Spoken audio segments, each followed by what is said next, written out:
ನಮಸ್ಕಾರ ಸ್ನೇಹಿತರೆ. ರಾಜ್ಯ ಸರ್ಕಾರ ಒಂದು ಮಹತ್ವದ ಯೋಜನೆಯನ್ನ ಜಾರಿಗೆ ತರ್ತಾ ಇದೆ. ರಾಜ್ಯದಲ್ಲಿ ವಾಸ ಮಾಡಲು ಮನೆ ಇಲ್ಲದ ಬಡವರಿಗೆ ಉಚಿತವಾಗಿ ಸೈಟ್ಗಳನ್ನ ಕೊಡೋದಕ್ಕೆ ಮುಂದಾಗಿದೆ. ಬಡವರಿಗೆ ಉಚಿತವಾಗಿ ಸೈಟ್ಗಳನ್ನ ಕೊಡೋದಕ್ಕೆ ಮುಂದಾಗಿದೆ. ಇದಕ್ಕಾಗಿ ಪ್ರತಿ ಜಿಲ್ಲೆಯಲ್ಲಿ 50 ಸೈಟ್ಗಳನ್ನ ಡೆವಲಪ್ ಮಾಡುವುದಕ್ಕಾಗಿ ಸರ್ಕಾರ ತಿಳಿಸಿದೆ. ಈಗಾಗಲೇ ಜಾಗ ಗುರುತಿಸುವುದಕ್ಕೆ ಡಿಸಿಎಂ ಪರಮೇಶ್ವರ್ ಸೂಚನೆ ಕೊಟ್ಟಿದ್ದಾರೆ. ಹಾಗಾದ್ರೆ ಏನಿದು ರಾಜ್ಯ ಸರ್ಕಾರದ ಹೊಸ ಸೈಟ್ ಯೋಜನೆ? ಯಾರೆಲ್ಲ ಈ ಯೋಜನೆಗೆ ಅರ್ಹರು ಆಗ್ತಾರೆ?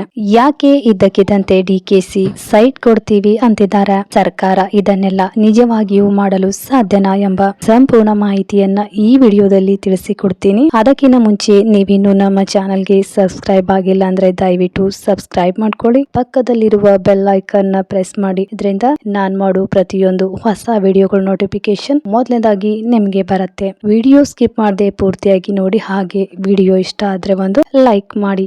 ನೋಡಿ, ಸರ್ಕಾರದ ಸೈಟ್ ಬಗ್ಗೆ ಪ್ಲಾನ್. ಇಲ್ಲಿ ರಾಜ್ಯ ಸರ್ಕಾರ ಕರ್ನಾಟಕದಲ್ಲಿರುವ 31 ಜಿಲ್ಲೆಗಳಿಗೆ 50,000 ಜನ ಬಡವರಿಗೆ ಉಚಿತವಾಗಿ ಸೈಟ್ ಹಂಚೋಕೆ ನಿರ್ಧಾರ ಮಾಡಿದೆ. ಅಂದ್ರೆ 31 ಜಿಲ್ಲೆಗಳು 50,000 ಲೆಕ್ಕ ಹಾಕಿದ್ರೆ 15.5 ಲಕ್ಷ ಸೈಟ್ ಗಳನ್ನ ಹಂಚಿಕೆ ಮಾಡುವುದು ಈ ಯೋಜನೆಯ ಟಾರ್ಗೆಟ್ ಆಗಿದೆ.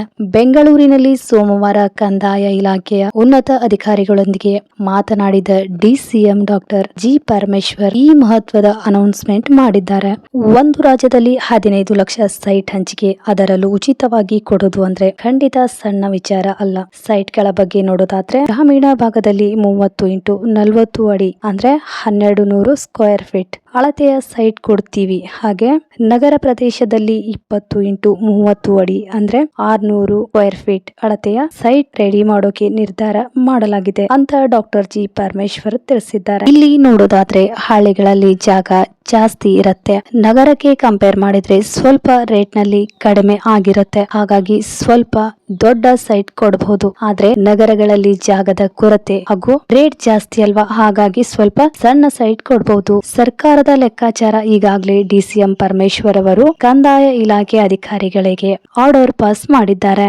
ರಾಜ್ಯದಲ್ಲಿ ಎಲ್ಲಿ ಖಾಲಿ ಸರ್ಕಾರಿ ಜಮೀನು ಇದೆಯೋ ಅದನ್ನ ತಕ್ಷಣ ಗುರುತಿಸಿ ಯಾವುದೇ ವಿಳಂಬ ಮಾಡದೆ ನಿವೇಶನಗಳನ್ನ ರಚನೆ ಮಾಡೋಕೆ ರೆಡಿ ಮಾಡಿ ಅಂತ ಹೇಳ್ತಿದ್ದಾರೆ. ಹಾಗೆ ಪರಮೇಶ್ವರ್ ಸದನದಲ್ಲಿ ಇನ್ನೊಂದು ವಿಚಾರ ಹೇಳಿದ್ದಾರೆ. ಏನಂದ್ರೆ ಸಂಘ ಸಂಸ್ಥೆಗಳಿಗೆ ಸರ್ಕಾರಿ ಜಾಗ ಕೊಟ್ಟಿರುತ್ತಲ್ಲ, ಅವುಗಳನ್ನ ಯಾವ ಉದ್ದೇಶಕ್ಕೆ ತಗೊಂಡಿರ್ತಾರೋ ಅದಕ್ಕೆ ಮಾತ್ರ ಬಳಸಿಲ್ಲ ಅಂದ್ರೆ ಸರ್ಕಾರ ವಾಪಸ್ ತಗೊಳುತ್ತೆ ಅಂತ ಹೇಳಿದ್ದಾರೆ. ಫ್ರೀ ಸೈಟ್ ಕೊಡೋಕೆ ಈ ಜಾಗಗಳನ್ನ ಕೂಡ ಬಳಸ್ಕೊಳ್ಳೋ ಲೆಕ್ಕಾಚಾರದಲ್ಲಿದೆ ಸರ್ಕಾರ. ಆದ್ರೆ ಇದರಲ್ಲಿ ಇನ್ನೊಂದು ವಿಚಾರ ಅಂದ್ರೆ ಸರ್ಕಾರಿ ಅಧಿಕಾರಿಗಳಿಗೆ ಜಾಗನ ತಕ್ಷಣ ಗುರುತು ಮಾಡಿ ಅಂತ ಹೇಳಿದೆ. ಇಂತಿಷ್ಟೇ ತಿಂಗಳಲ್ಲಿ ಈ ಯೋಜನೆ ಮುಗಿಬೇಕೆಂದು ಟೈಮ್ ಕೊಟ್ಟಿಲ್ಲ. ಹಾಗಾದ್ರೆ ಫ್ರೀ ಸೈಟ್ ಯಾರಿಗೆ ಕೊಡ್ತಾರೆ ಅಂದ್ರೆ ಈ ಯೋಜನೆ ಮಿಡಲ್ ಕ್ಲಾಸ್ ಜನರಿಗೆ ಅಥವಾ ಆಲ್ರೆಡಿ ಮನೆ ಇರೋರಿಗೆ ಅಲ್ಲ. ಈ ಸೈಟ್ ಯೋಜನೆ ಕೇವಲ ವಸತಿ ರಹಿತರಿಗೆ ಅಂದ್ರೆ ವಾಸ ಮಾಡಲು ಮನೆ ಇಲ್ಲದವರಿಗೆ ಮಾತ್ರ ಆಗಿದೆ. ಈ ಯೋಜನೆಗೆ ಯಾರೆಲ್ಲ ಅರ್ಹರು ನೋಡಿ. ಸದ್ಯಕ್ಕೆ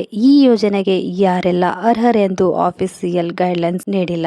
ಈ ಹಿಂದೆ ರಾಜ್ಯದಲ್ಲಿ ಜಾರಿಯಾದ ಆಶ್ರಯ ಯೋಜನೆ, ವಾಜಪೇಯಿ ಯೋಜನೆಗಳನ್ನ ಗಮನಿಸಿದ್ರೆ ಇದರ ರೂಲ್ಸ್ ಹೇಗಿರಬಹುದು ಅನ್ನೋದನ್ನ ನಾವು ತಿಳ್ಕೋಬಹುದು. ಇದರ ಮೊದಲ ಕಂಡೀಷನ್ ನಿಮ್ಮ ಹೆಸರಲ್ಲಿ ಅಥವಾ ನಿಮ್ಮ ಕುಟುಂಬ ಅಂದ್ರೆ ತಂದೆ ತಾಯಿ, ಪತಿ ಪತ್ನಿ ಅಥವಾ ಅಜ್ಜ ಅಜ್ಜಿ ಹೆಸರಲ್ಲಿ ಬೇರೆ ಯಾವುದೇ ರೀತಿಯ ಸ್ವಂತ ಮನೆ ಅಥವಾ ಖಾಲಿ ಸೈಟ್ ಕೂಡ ಇರಬಾರ್ದು. ಹೀಗಿದ್ರೆ ಈ ಯೋಜನೆ ಲಾಭ ಪಡೆಯಬಹುದು. ಜೊತೆಗೆ ನೀವು ಅದೇ ಜಿಲ್ಲೆಗೆ ಖಾಯಂ ನಿವಾಸಿ ಆಗಿರ್ಬೇಕಾಗತ್ತೆ. ಕನಿಷ್ಠ ಇಂತಿಷ್ಟು ವರ್ಷಗಳಿಂದ ಅದೇ ಜಿಲ್ಲೆಯಲ್ಲಿ ವಾಸವಿರಬೇಕು ಅನ್ನೋದನ್ನ ಪ್ರೂಫ್ ನೀಡಬೇಕಾಗುತ್ತೆ.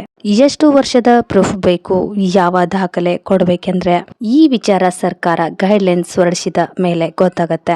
ಆರ್ಥಿಕವಾಗಿ ಹಿಂದುಳಿದವರಿಗೆ ಈ ಸೈಟ್ ಸಿಗತ್ತೆ. ಅಂದ್ರೆ ಇಂತಿಷ್ಟು ಇನ್ಕಮ್ ಒಳಗಡೆ ಇದ್ದವರಿಗೆ ಮಾತ್ರ ಈ ಸೈಟು ಸಿಗತ್ತೆ ಅಂತ ಸರ್ಕಾರ ಒಂದು ಕಂಡೀಷನ್ ಹಾಕತ್ತೆ. ಈ ಆದಾಯದ ಮಿತಿ ಎಷ್ಟಿರುತ್ತೆ ಅನ್ನೋದನ್ನ ಕೂಡ ನೋಟಿಫಿಕೇಶನ್ ಮೂಲಕ ತಿಳಿಸಲಿದೆ. ಇನ್ನು ಎಲ್ಲಕ್ಕಿಂತ ಮುಖ್ಯವಾದ ಮತ್ತೊಂದು ವಿಚಾರ ಅಂದ್ರೆ ಸರ್ಕಾರ ಫ್ರೀಯಾಗಿ ಸೈಟ್ ಕೊಡ್ತಾ ಇದೆ ಅಂತ ಕಟ್ಟಿಕೊಳ್ಳಲು ಕೊಡ್ತಾ ಇದೆ. ಇದನ್ನ ತಗೊಂಡು ಮಾರಿದ್ರೆ ನಡೆಯೋದಿಲ್ಲ. ಅದರಲ್ಲಿ ಮನೆ ಕಟ್ಟಿಕೊಂಡು ವಾಸ ಮಾಡ್ಬೇಕಾಗತ್ತೆ.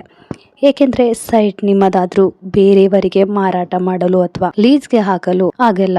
ಈಗ ಸರ್ಕಾರ ಅನೌನ್ಸ್ ಮಾಡಿರೋ ಹೊಸ ಯೋಜನೆಗೂ ಅದೇ ರೀತಿ ನಿಯಮಗಳಿವೆ. ಯಾವುದೇ ಒಂದು ಸರ್ಕಾರ ಯೋಜನೆ ತರ್ತಾ ಇದೆ ಅಂದ್ರೆ ಅದರ ಹಿಂದೆ ಹಲವಾರು ರೀತಿಯ ಲೆಕ್ಕಾಚಾರ ಇರುತ್ತೆ. ಈ ಯೋಜನೆಯಲ್ಲೂ ಕೂಡ ಹಾಗೆ ಇರಬಹುದು. 2023 ಎಲೆಕ್ಷನ್ ಟೈಮ್ ಅಲ್ಲಿ ಕಾಂಗ್ರೆಸ್ ತನ್ನ ಮ್ಯಾನಿಫೆಸ್ಟೋದಲ್ಲಿ ಕುಟುಂಬಕ್ಕೊಂದು ಮನೆ ಎಂದು ಭರವಸೆ ಕೊಟ್ಟಿತ್ತು. ರಾಜ್ಯದಲ್ಲಿ ಎಲ್ಲಾ ವಸತಿ ರಹಿತರಿಗೂ ಕೂಡ 5 ವರ್ಷದೊಳಗೆ ಮನೆ ಕಟ್ಟಿಸಲು ಭರವಸೆ ನೀಡಿತ್ತು. ಆದ್ರೆ ಈಗ ಅಧಿಕಾರಕ್ಕೆ ಬಂದು 3 ವರ್ಷ ಆದ್ರೂ ಕೂಡ ಗ್ಯಾರಂಟಿ ಯೋಜನೆ ಮಾತ್ರ ಜಾರಿಗೆ ತಂದಿದ್ದಾರೆ. ಈ ಗ್ಯಾರಂಟಿ ಯೋಜನೆಗೆ ಸರಿಯಾಗಿ ಹಣ ತಲುಪುತ್ತಿಲ್ಲ ಅಂತ ಹಲವಾರು ಜನರ ಸಮಸ್ಯೆ ಆಗಿದೆ. ಇಂತಹ ಸಮಯದಲ್ಲಿ ಕರ್ನಾಟಕ ಸರ್ಕಾರದ ಈ ಸೈಟ್ ಭಾಗ್ಯ ಯೋಜನೆ ಜಾರಿಗೆ ತರುವುದಾಗಿದೆ. ಇದರಿಂದಾಗಿ ಜನರಿಗೆ ಇನ್ನಷ್ಟು ಜನಪ್ರಿಯವಾಗಲು ಆಗುತ್ತೆ ಎಂದು ಈ ಯೋಜನೆಯನ್ನ ಜಾರಿಗೆ ತರ್ತಾ ಇರಬಹುದು.